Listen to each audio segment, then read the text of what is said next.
Muito obrigado, Carlos.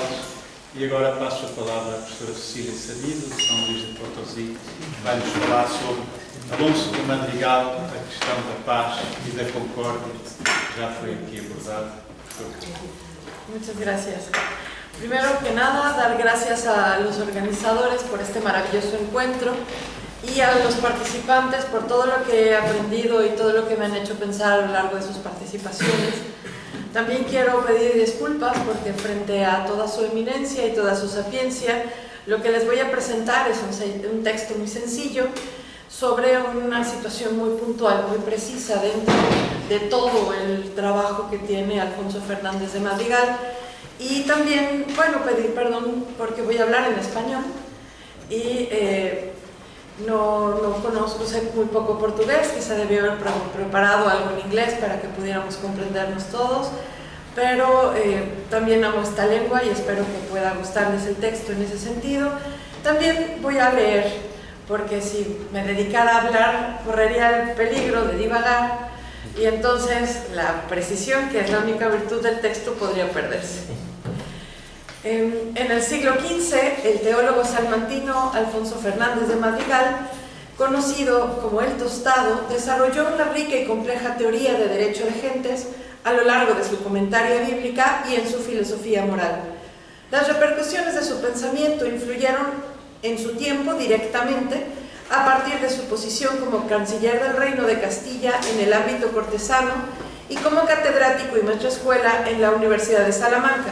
Sin embargo, a raíz de la edición de su obra completa por el cardenal Cisneros en 1528, adquirió una gran relevancia como referencia fundamental para la Escuela de Salamanca en el siglo XVI. En esta comunicación quiero considerar en particular dos temas dentro de su obra política: el concepto de paz, que Madrigal desarrolla sobre todo en sus comentarios a Levíticos y al Evangelio de Mateo, y el concepto de concordia, que expone en su tratado de Optima Politia y en el breviloquio de Amor et Amicitia. Si bien ambos términos hacen directa referencia a los principios de justicia y orden, la paz se refiere específicamente al derecho de gentes, en tanto que la concordia hace referencia al orden cívico, es decir, la condición de amistad entre los ciudadanos. El origen de todo el planteamiento jurídico para Madrigal reside en la naturaleza, de modo que hay un principio de obligatoriedad que constituye una primera gran comunidad fundada en la universalidad de la razón humana. Sin embargo, la misma condición práctica del derecho hace necesaria la dimensión positiva. De esta manera, para Madrigal, el derecho de gentes es natural y no depende de la voluntad de los pueblos, y sin embargo, es positivo en cuanto que es necesaria la voluntad de los hombres para que pueda aplicarse en la acción como algo específico. De este justnaturalismo moderado, Madrigal reconoce que tanto la paz como la guerra justa se refieren a una comunidad de pueblos que deben compartir un principio de justicia.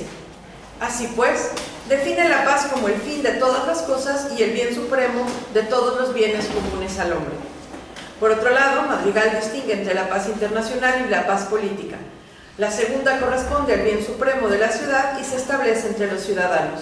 En su tratado de Optima Politia llama concordia a la paz política y la relaciona con el principio aristotélico de amistad cívica. En este planteamiento, la ley misma es el fruto de la comunicación entre los ciudadanos y el acuerdo necesario que garantiza su seguridad y la posibilidad de la vida buena, principio que da origen a la fundación de los pueblos y el establecimiento de la ley concreta en cada uno. Esta es la idea general del texto que voy a presentar y voy a ser un poco más específica. En primer lugar, me parece importante señalar que Alfonso de Madrigal no fue un autor desligado de una tradición. Aunque su obra fue célebre desde su tiempo, las ediciones posteriores y la solicitada por Cisneros contribuyeron al renombre que aún ahora tiene, y no solo en cuestiones teológicas, sino políticas. Varios estudiosos ya han señalado la influencia de Madrigal en Francisco de Vitoria. Estos autores señalan las relaciones temáticas y llegan a afirmar que es una de sus fuentes principales después de Tomás de Aquino. Fue precursor de retomar las fuentes clásicas y ponerlas al nivel de las escrituras, e incorporó a la filosofía aristotélica en las cuestiones de filosofía moral que desarrolló en sus diversos tratados, orientados a realidades prácticas, en un tenor que se encontrará presente con mayor madurez en Vitoria, Soto, Baños, Suárez, etc. Luciano Pereña, en particular, subraya que las fórmulas del tostado contribuyeron a elaborar el concepto que daría lugar a una doctrina moderna del derecho internacional, superando las definiciones de Ulpiano y Cayo en términos de derecho de gentes. En cuanto a los títulos de guerra, Madrigal no fue tan exhaustivo como llegaran a ser Vitoria, Molina y Suárez. Sin embargo, sí se encuentra presente en Alfonso de Castro y en Martín de Azpilicueta. En el proceso jurídico para declarar la guerra influye también en Juan López de Palacios Rubios y en Covarrubias. Lo mismo ocurrirá con otros conceptos como la equidad en el arbitraje, la comunicación, la hospitalidad, los derechos de embajada y alianza, en fin. En el pensamiento del tostado del siglo XV parece preparar el campo que ha de madurar los fenómenos políticos del siglo XVI, a los que responderá la Escuela de Salamanca, como la conquista de América, la guerra contra Portugal en 1580, etc. Dichas influencias serán claras especialmente en Juan de la Peña y en Alonso de Velázquez, respectivamente. Matiza Luciano Pereña esta influencia, no obstante, destacando que la fuente general en el mundo medieval en términos del derecho de gentes es sobre todo la teoría atomista acerca de la guerra, cuya justicia se determina gracias a tres principios. El primero, la autoridad legítima, que implica que solo el poder público puede convocar a la multitud para la guerra. El segundo, la causa justa, que hace un pueblo internacionalmente responsable. Y el tercero, la intención recta. Solo es lícito buscar las armas para conseguir la paz. Madrigal comparte este punto de partida, pero desarrolla una tesis más completa con base en su erudito dominio de los maestros de la patrística y la incorporación de los autores clásicos. El tostado no solo escribió un tratado sobre guerra o de derecho de gentes o de paz, como harán los posteriores. Más bien, el tostado no escribió un tratado de guerra. Para determinar su teoría es necesario indagar en sus comentarios escriturísticos y entresacar entre otros tratados. También es necesario tener en cuenta su obra filosófica. En estas obras reitera dos principios que son el eje principal de esta exposición: la paz y la concordia. Estos términos, con frecuencia usados casi de manera sinónima, adquirirán en Madrigal una distinción muy importante. Para que quede claro, el sentido de la paz en Madrigal podría aplicarse en una distinción análoga, donde hay un sentido pleno de paz y dos sentidos derivados. El sentido pleno corresponde a la paz como fin natural de todas las cosas. En este caso, el abulense lo entiende como el bien superior de todos los bienes comunes al hombre. No solo los hombres, sino todas las cosas buscan la tranquilidad que corresponde a la plenitud de la perfección. Sería, en otras palabras, un estado de quietud plena conseguida por la satisfacción de todas las metas posibles. Lo cierto es que una condición eminentemente práctica, puesto que su esencia es que nada impida el orden recto. En este estado orienta la voluntad humana que evoluciona y crea, de modo que se convierta en la norma de la historia. Se desprende de estas observaciones que no se trata tanto de un principio individual, sino comunitario. Solo puede darse entre personas y entre sociedades y con dificultad. Advierte que, si bien depende del derecho natural, solo Dios puede traducir los corazones de los hombres a la unidad a través de la unidad de criterio y la unidad de afectos, y aún por la contención de unos pueblos con temor a otros. Llaman la atención estos requisitos. Primero, la unidad de afectos. Segundo, la unidad de criterio. Y tercero, el temor a los otros. La distinción que se desprende del sentido general es la diferencia entre la paz internacional y la paz política. Y es sobre esto lo que quiero ahondar específicamente. Para Madrigal, la paz internacional corresponde a la paz entre los pueblos, que debe conseguirse aún entre aquellos que son considerados enemigos, porque haya diversos intereses entre ellos.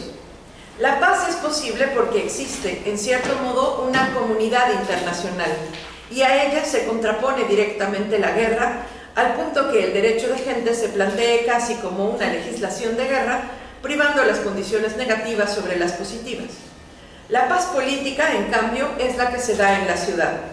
Es el bien supremo para todos los ciudadanos y se corresponde con el concepto de concordia que Madrigal destaca en sus obras políticas. La paz política es, en cierto modo, la cumbre de la paz para Madrigal, porque no hay mayor angustia, cito, que la lucha entre los mismos ciudadanos. Cierro cita. Entonces, es menor la seguridad, porque la guerra interna es origen de las guerras exteriores y la grandeza de los pueblos cae más rápidamente. De esta manera, la concordia es, en sentido práctico, más radical que la paz entre las naciones, y es, por lo que se expresa tanto en la Optima Politia como en los pasajes correspondientes del breviloquio de Amor et Amicitia, el sentido último de la existencia de la ciudad. Aún es posible considerar otro nivel más íntimo de concordia para Madrigal, que es el acuerdo que la razón del individuo humano alcanza entre su naturaleza animal y la racional, estableciendo entre ellos un cierto criterio de justicia a modo de ley interna. En otras palabras, la virtud en el ser humano es un sistema análogo a la concordia, un acuerdo que permite al ser humano integrar sus instintos y su libertad. Sin embargo, esta virtud no es accesible al hombre por sí mismo, necesita del concurso de la comunidad. Abreviaré la rica exposición antropológica del Tostado. Lo que el hombre persigue, por tanto, es armonizar sus instintos y su libertad, conciliando el encuentro de aquellas cuatro facultades, las sensitivas y las racionales, pero no puede lograr esta armonía por sí mismo. Requiere el auxilio de una comunidad que le transmita pautas de conducta. La transmisión de estas pautas debe darse conforme al ser de la humanidad que la integra, es decir, libremente. Por esta razón, el hombre desarrolla una comunicación libre de dichas pautas, del todo inédita en el resto de la naturaleza, que busca un criterio de justicia. Los animales, según Madrigal, tienen una comunicación instintiva que les permite cumplir con el mero fin de la subsistencia. La complejidad que introduce la libertad en el hombre exige, pues, una comunicación más ardua. Más allá de la subsistencia, persigue la perfección.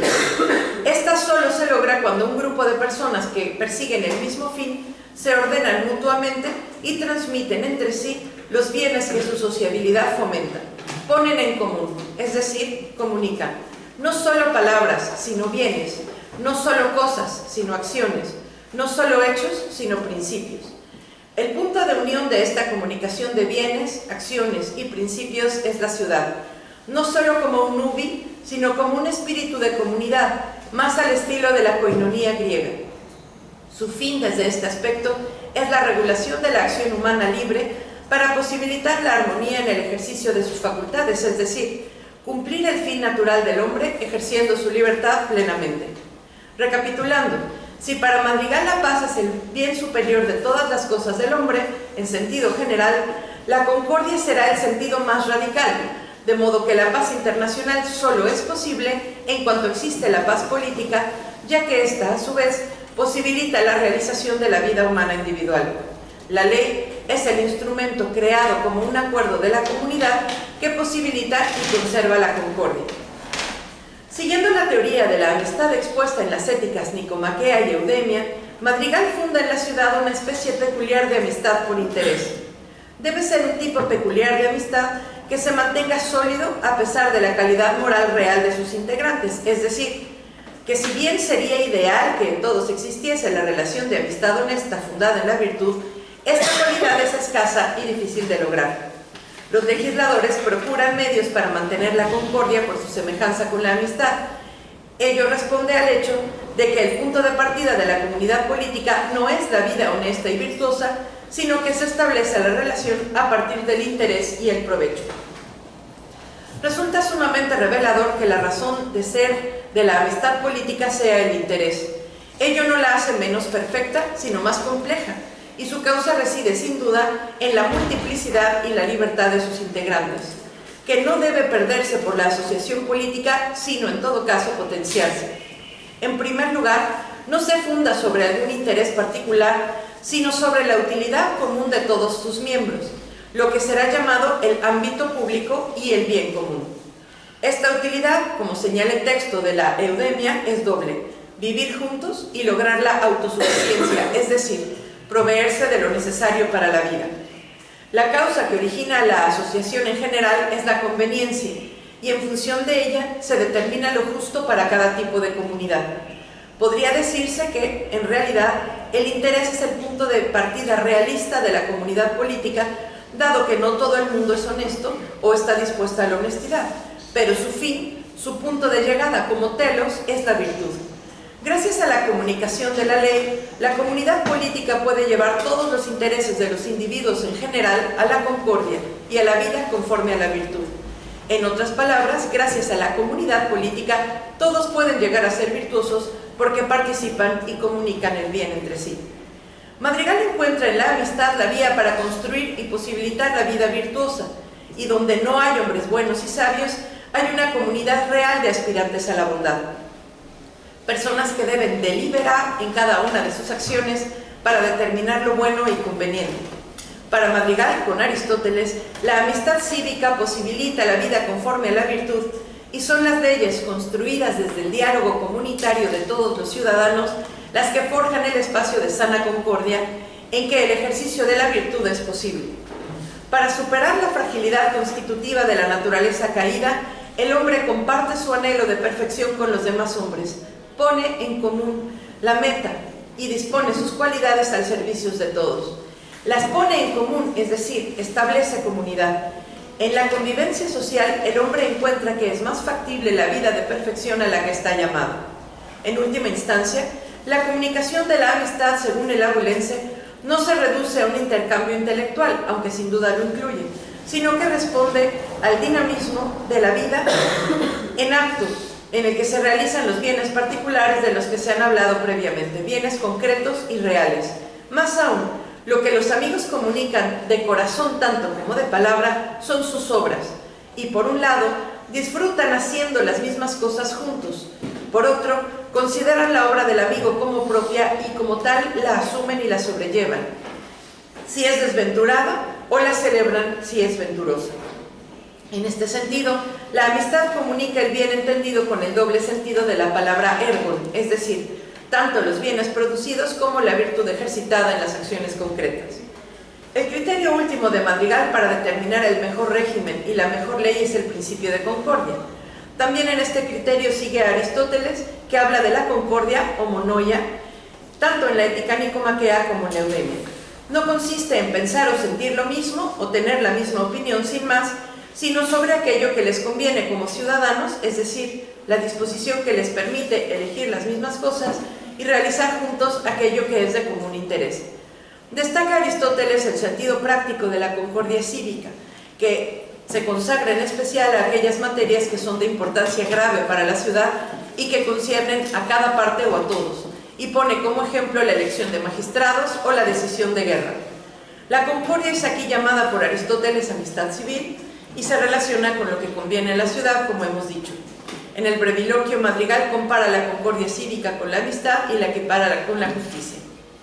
En este sentido, la concordia es equiparable al bien común, la esencia misma de lo que se comunica en la vida cívica y posibilita la vida conforme a la virtud.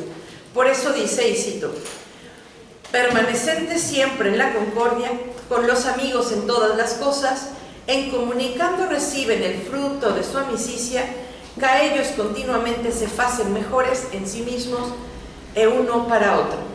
La comunicación de experiencias y acciones que posibilita la concordia respeta la pluralidad necesaria para la vida de la ciudad, coordina y une sin simplificar su riqueza y su diversidad.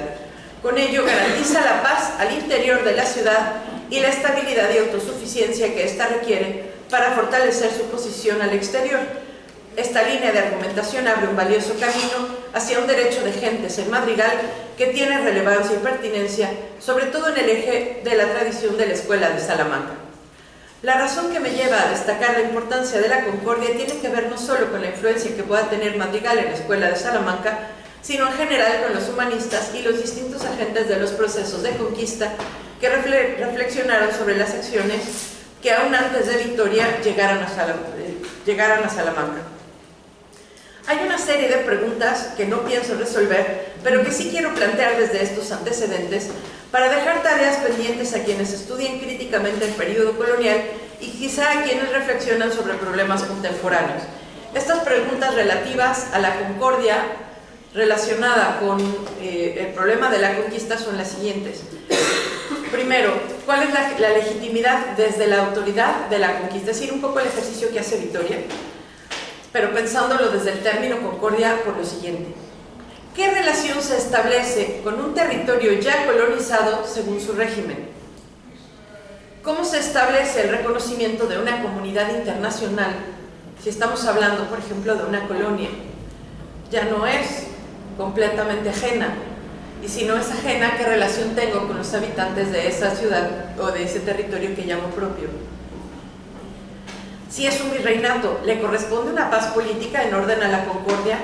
¿Qué voz tienen entonces los participantes de esa comunidad? ¿Le corresponde entonces una paz en un orden internacional o en un orden cívico? ¿Y con base en qué autoridades?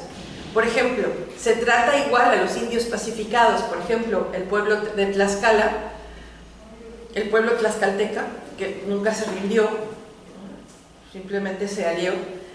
¿Y con qué derecho se debe guerrear contra los pueblos chichimecas, por ejemplo? ¿Qué rebelión?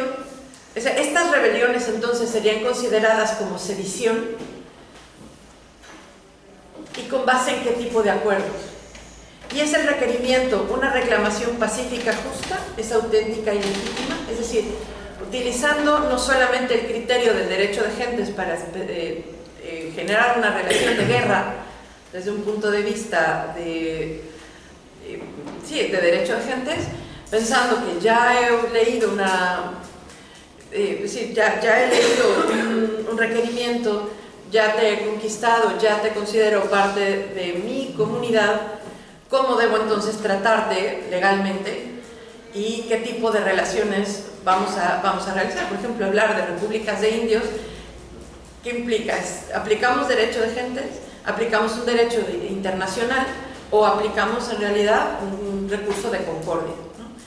Y eso sería muy interesante también pensando cómo tratamos a quienes recibimos en nuestro territorio, cómo podemos tratarnos en un sentido de migración, cómo tratamos a quienes hemos recibido en nuestros pueblos, qué tipo de relación tenemos que tener con quienes habitan nuestros territorios, porque el criterio parece ser más cercano al de concordia que propiamente al de derecho internacional con los temas de guerra justa, etc.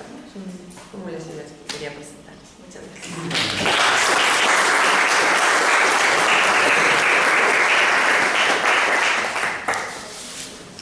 Bom, então, muito obrigado aos três. Temos agora um período de debate.